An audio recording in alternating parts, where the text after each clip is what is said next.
आखिर क्या हुआ दोस्तों, जब 5000 साल बाद रामेश्वरम के समुद्र में मिला मेघनाथ का पार्थिव शरीर, और जिसने भी यह नज़ारा देखा और इस चमत्कार के बारे में सुना, उसके रोंगटे खड़े हो गए। वीडियो को शुरू करने से पहले यदि आप भी प्रभु श्री राम के सच्चे भक्त हैं तो इस वीडियो को लाइक और हमारे चैनल को सब्सक्राइब करना ना भूलें। इस घटना की शुरुआत होती है भारत सरकार द्वारा राम सेतु की खोज करने के लिए भेजे गए कुछ गोताखोरों से। जब उन्होंने रामेश्वरम के समुद्र में छलांग लगाई तो उनका उद्देश्य था कि वो राम सेतु से जुड़े कोई साक्ष्य को ढूंढ पाए, लेकिन उन्हें इस बात का अंदाजा नहीं था उनका पाला मेघनाथ की ऐसी शक्ति से होने वाला था जो उनके समुद्र में भी पसीने छुटवा दे। जब भारत सरकार द्वारा इन गोताखोरों की टीम को समुद्र के अंदर भेजा गया तो यह राम सेतु से जुड़े हुए साक्ष्य ढूंढ रहे थे।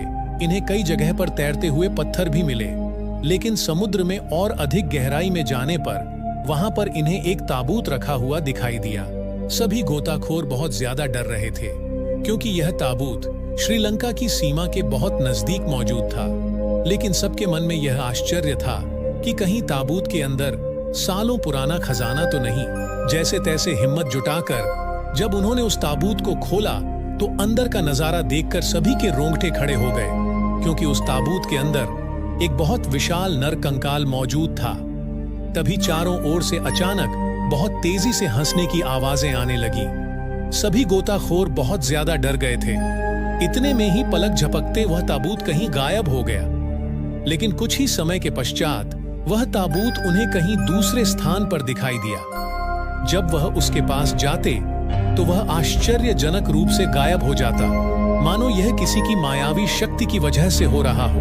डर के मारे सभी गोताखोर राम सेतु का सबूत लेकर पुनः समुद्र से बाहर आ गए, लेकिन वो उस ताबूत को अपने हाथों से हिला भी नहीं पाए। लेकिन अब सभी के मन में एक ही सवाल उठ रहा था कि उस ताबूत के अंदर वह नर कंकाल किसका था, वह हंसने की तेज आवाज समुद्र के अंदर किसकी थी, और वह मायावी शक्ति कौन थी जो बार बार उस ताबूत की जगह परिवर्तन कर रही थी। उस समय के प्रसिद्ध प्रोफेसर जो कई सालों से रामायण के ऊपर शोध कर रहे थे, जब उन्होंने गोताखोरों के माध्यम से इस घटना के बारे में सुना तो उनके भी रोंगटे खड़े हो गए। उनका कहना था रामायण में केवल एकमात्र योद्धा ऐसा था जिसके पास इस तरह की मायावी शक्तियां थीं, जो अपनी शक्तियों से कई रूप धारण कर सकता था, जो अपनी शक्तियों से अपने रथ को गायब कर सकता था, जिसके मरने के बाद भी उसका कटा हुआ सर जोर जोर से हंस रहा था। उस महान योद्धा का नाम मेघनाथ था। युद्ध के मैदान में सबका पसीना छुड़ाने वाला महान योद्धा मेघनाथ लंकापति का सबसे बड़ा पुत्र था, और रावण की पहली पत्नी मंदोदरी ने मेघनाथ को जन्म दिया था। लेकिन उन्होंने अपने पुत्र का नाम मेघनाथ क्यों रखा, इसके पीछे भी एक घटना है। शास्त्रों के अनुसार जब मेघनाथ का जन्म हुआ तो उसके रोने की आवाज एक साधारण बालक की तरह नहीं, बल्कि बादल की गड़गड़ाहट की तरह थी। इस वजह से उस बालक का नाम मेघनाथ रखा गया। मेघनाथ ने अपने पिता की तरह स्वर्ग पर अधिकार जमाया था। उसने इंद्र को पराजित कर दिया था। इंद्र को परास्त करने के कारण स्वयं ब्रह्मा जी ने इसका नाम मेघनाथ रखा था। एक अध्ययन के अनुसार यह भी पता चला कि मेघनाथ रामेश्वरम के समुद्र में भी तपस्या किया करता था। लेकिन अभी भी सबके मन में यही सवाल था, जो ताबूत समुद्र के अंदर दिखाई दिया था, उसमें सचमुच में क्या वह मेघनाथ का ही नरकंकाल था। जिसके बाद सभी वैज्ञानिक साक्ष्य जुटाने में जुट गए। उन्हें एक ऐसे सबूत की जरूरत थी जिसके आधार पर वह यह साबित कर सके कि समुद्र के अंदर आज भी एक ताबूत के अंदर मेघनाथ का नरकंकाल मौजूद है। और फिर जो घटना सामने आई वह हमें रामायण में भी देखने को नहीं मिलती।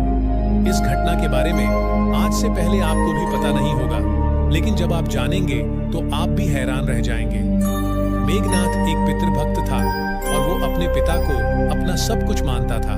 उसे पता था कि राम स्वयं भगवान है, फिर भी उसने पिता का साथ नहीं छोड़ा। जब उसकी मां मंदोदरी ने उससे यह कहा कि इंसान मुक्ति की तरफ अकेला ही जाता है, तब उसने कहा कि पिता को ठुकराकर अगर मुझे स्वर्ग मिले तो मैं उसे भी ठुकरा दूंगा। जब लक्ष्मण ने मेघनाथ का वध किया तो लक्ष्मण जी ने उसके धड़ को शरीर से अलग कर दिया था, जिसके बाद प्रभु श्री राम ने मेघ शव अपने दूतों के हाथों रावण के दूतों को सौंप दिया था। श्री राम मेघनाद की मृत्यु की सूचना उसकी पत्नी सुलोचना को देना चाहते थे। उन्होंने मेघनाद की एक भुजा को बाण के द्वारा सुलोचना तक पहुंचा दिया, लेकिन उन्हें विश्वास नहीं हुआ कि मेरे पति की मृत्यु हो चुकी है। जिसके बाद सुलोचना ने रावण को अपने पति का कटा हुआ हाथ दिखाया और अपने पति का सर मांगना चाहा। सुलोचना रावण से बोली कि मैं एक पल भी जीवित नहीं रहना चाहती, मैं अब अपने पति के साथ सती होना चाहती हूँ। तब रावण का कहना था कि तुम कुछ देर और इंतजार करो, मैं मेघनाद का सिर शत्रुओं के सिर के साथ लेकर आऊंगा। लेकिन सुलोचना को रावण की बात पर बिल्कुल भी विश्वास नहीं था। जिसके बाद मंदोदरी ने सुलोचना को सलाह दी कि तुम राम के पास जाओ, वे बहुत दयालु हैं, वह तुम्हारी बात जरूर सुनेंगे। और जब सुलोचना प्रभु श्री राम के पास पहुंची तो कहा, हे राम, मैं आपकी शरण में आई हूं, मेरे पति का सर मुझे लौटा दीजिए ताकि मैं सती हो सकूं।